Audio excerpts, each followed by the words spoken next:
की नींव को मजबूत करने की गारंटी है। मैं निर्मला जी और उनकी टीम को बहुत बहुत बधाई देता हूं।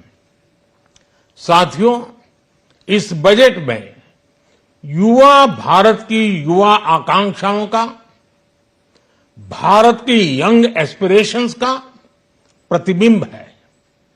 बजट में दो महत्वपूर्ण निर्णय लिए गए हैं। रिसर्च और इनोवेशन पर 1,00,000 करोड़ रुपए का फंड बनाने की घोषणा की गई है। बजट में स्टार्टअप्स को मिलने वाली टैक्स छूट के विस्तार का भी ऐलान किया गया है।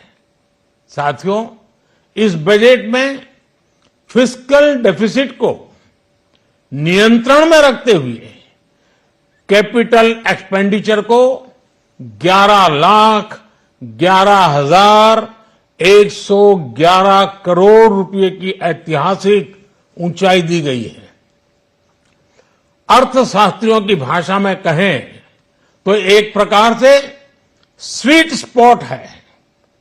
इससे भारत में 21वीं सदी के आधुनिक इंफ्रास्ट्रक्चर के निर्माण के साथ ही युवाओं के लिए अनगिनत रोजगार के नए अवसर तैयार होंगे। बजट में वंदे भारत स्टैंडर्ड की 40,000 आधुनिक बोगियां बनाकर उन्हें सामान्य यात्री ट्रेनों में लगाने का ऐलान किया गया है।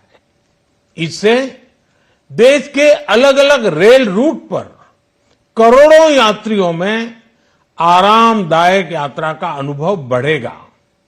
साथियों, हम एक बड़ा लक्ष्य तय करते हैं, उसे प्राप्त करते हैं और फिर उससे भी बड़ा लक्ष्य अपने लिए तय करते हैं। गरीबों के लिए हमने गांवों और शहरों में 4 करोड़ से अधिक घर बनाए। अब हमने 2 करोड़ और नए घर बनाने का लक्ष्य रखा है। हमने 2 करोड़ महिलाओं को लखपति दीदी बनाने का लक्ष्य रखा था। अब इस लक्ष्य को बढ़ाकर 3 करोड़ लखपति दीदी बनाने का कर दिया गया है। आयुष्मान भारत योजना ने गरीबों की बहुत मदद की है। अब आंगनवाड़ी और आशा वर्कर, उन सबको इस योजना का लाभ मिलेगा। साथियों, इस बजट में गरीब और मध्यम वर्ग को एम्पावर करने, उनके लिए आय के नए अवसर बनाने पर भी बहुत जोर दिया गया है। रूफटॉप सोलर अभियान में 1 करोड़ परिवारों को सोलर रूफटॉप के माध्यम से मुफ्त बिजली प्राप्त होगी। इतना ही नहीं, सरकार को अतिरिक्त बिजली बेचकर लोगों को 15 से 20,000 प्रतिवर्ष की आय भी होगी और ये हर परिवार को होगी। साथियों, आज जिस इनकम टैक्स रेमिशन स्कीम की घोषणा की गई है, उससे मध्यम वर्ग के करीब 1 करोड़ लोगों को बड़ी राहत मिलेगी।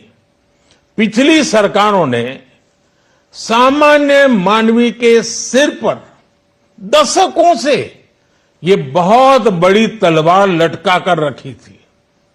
आज इस बजट में किसानों के लिए भी बहुत महत्वपूर्ण और बड़े निर्णय लिए गए हैं।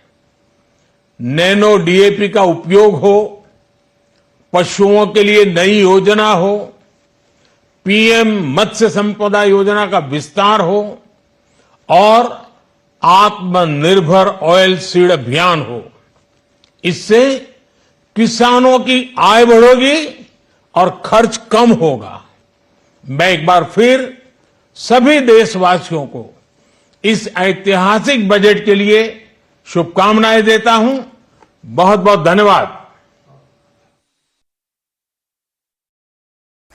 तो प्रधानमंत्री नरेंद्र मोदी को आप सुन रहे थे, जिन्होंने अंतरिम बजट को ऐतिहासिक बताया। उन्होंने निर्मला सीतारमण को बधाई भी दी। उन्होंने कहा कि कई बड़े फैसले लिए गए हैं, देश के भविष्य को तय करने वाला ये बजट है। अंतरिम बजट में विकसित भारत की झलक दिखाई दे रही है। 2047 तक देश को विकसित भारत बनाने की दिशा में लगातार एक एक कदम आगे बढ़ाते हुए प्रधानमंत्री नरेंद्र मोदी, अंतरिम बजट में विश्वास का समावेश है, ये भी प्रधानमंत्री नरेंद्र मोदी ने कहा।